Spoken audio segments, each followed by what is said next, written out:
Hello বন্ধুরা, আশা করছি তোমরা সকলেই অনেক ভালো আছো, সুস্থ আছো এবং সুন্দর আছো। তো গত ক্লাসে ইংলিশটাকে আমরা যেখানে ছেড়েছিলাম সেখান থেকে আজ আমরা কন্টিনিউ করার চেষ্টা করব।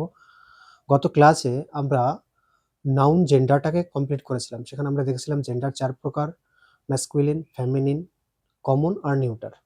তো আজ আমাদের যেটা পড়তে হবে সেটা হচ্ছে জেন্ডার প্রায়োরিটি।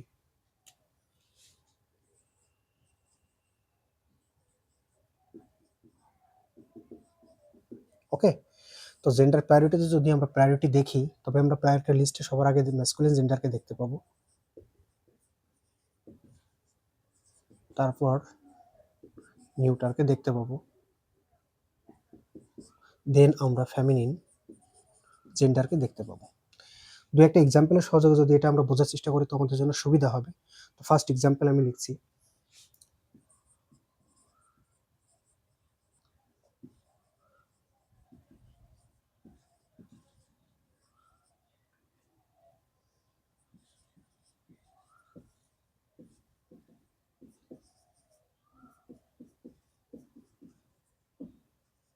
ওকে। সেকেন্ড এক্সাম্পল যদি লিখি,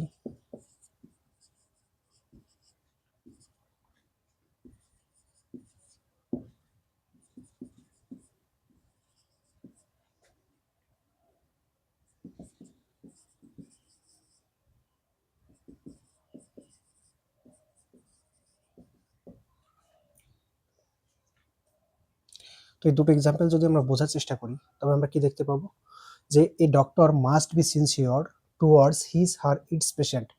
এবার এইখানে যা লেখা আছে হিজ হার ইটস, প্রত্যেকের অর্থই হচ্ছে তার। তাহলে একজন ডাক্তারকে অবশ্যই তার রোগীর প্রতি দায়িত্ববান হওয়া উচিত, সিনসিয়ার হওয়া উচিত। তো এইখানে আমি প্রায়োরিটি লিস্ট যদি আমরা না জানি তবে কিন্তু আমার উত্তর গলত হতে পারে। কারণ এখানে কেউ যদি মনে করে পেশেন্ট হবে কি ফেমিনিন তবে সে কি হার করবে, কেউ যদি মনে করে পেশেন্ট ম্যাসকুলিন তবে সে হিজ মনে করবে। কিন্তু যখন তোমার এটা অজানা থাকবে, অর্থাৎ তুমি প্রায়োরিটি লিস্টে এটা ক্লিয়ার করতে পারছো না, জেন্ডার তোমার আননোন হবে, তখন তোমাকে প্রায়োরিটি লিস্টের শীর্ষে যে রয়েছে তাকে প্রায়োরিটি দিতে হবে, অর্থাৎ এখানে হিজটাকে তোমাকে কনফার্ম করতে হবে সঠিক উত্তরের জন্য। ওকে, আই নো এ বয়, আমি একজন বালককে চিনি, he she it lives in Kolkata, সে কিনা কোথায় বসবাস করে, কলকাতায় বসবাস করে।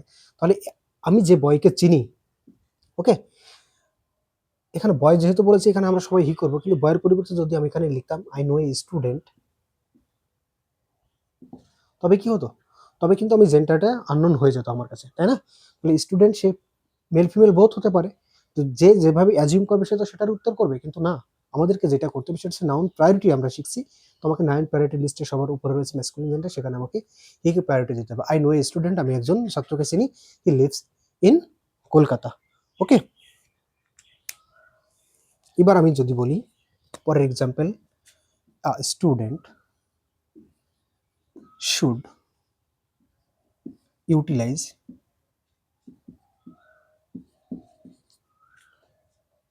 হিজ অথবা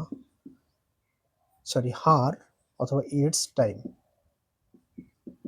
এবার সঠিক উত্তর কি হবে? তো প্রায়োরিটি লিস্টের সেকেন্ড পজিশনে রয়েছে কি ইট, এখানে কিন্তু আমি হার করতে পারবো না, কারণ প্রায়োরিটি লিস্টে এসে ইজ, তো সঠিক উত্তর হবে ইটস।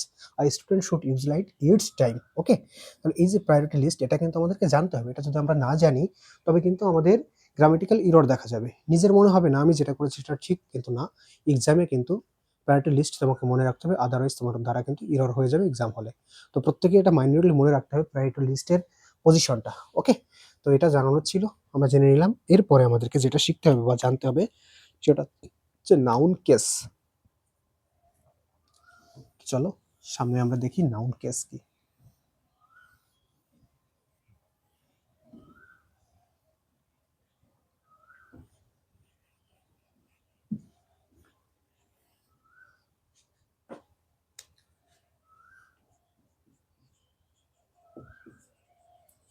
নাউন কেসকে যদি আমরা বোঝার চেষ্টা করি তবে আমাদেরকে কেস কত প্রকার আগে সেটা জানতে হবে। কেস 4 প্রকার: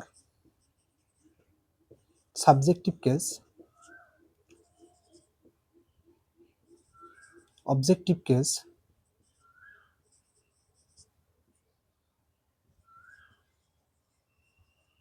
পজেসিভ কেস, আর একটা হচ্ছে ভকেটিভ কেস।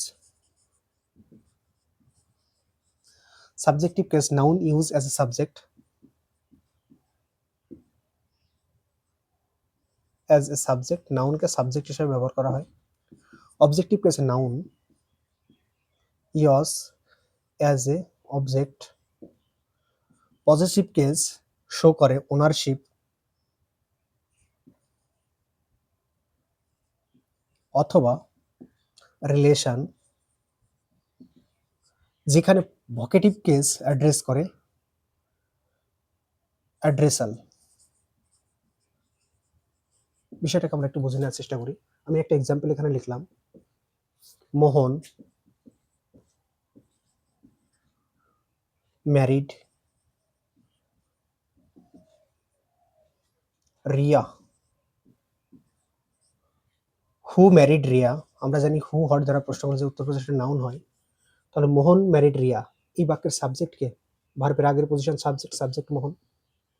তাহলে Mohan name of a person subject হিসেবে ব্যবহার করা হয়েছে, তো মোহনকে বলা হবে subjective case. Mohan married hmm, Mohan কাকে বিয়ে করেছে? রিয়াকে। এটা কি হবে? অবজেক্ট, কারণ হুম এর আনসার কি হয়? নিশ্চয়ই অবজেক্ট। তাহলে এটা কি? Name of a person Riya, তো এটা ব্যবহার হয়েছে অবজেক্ট হিসাবে।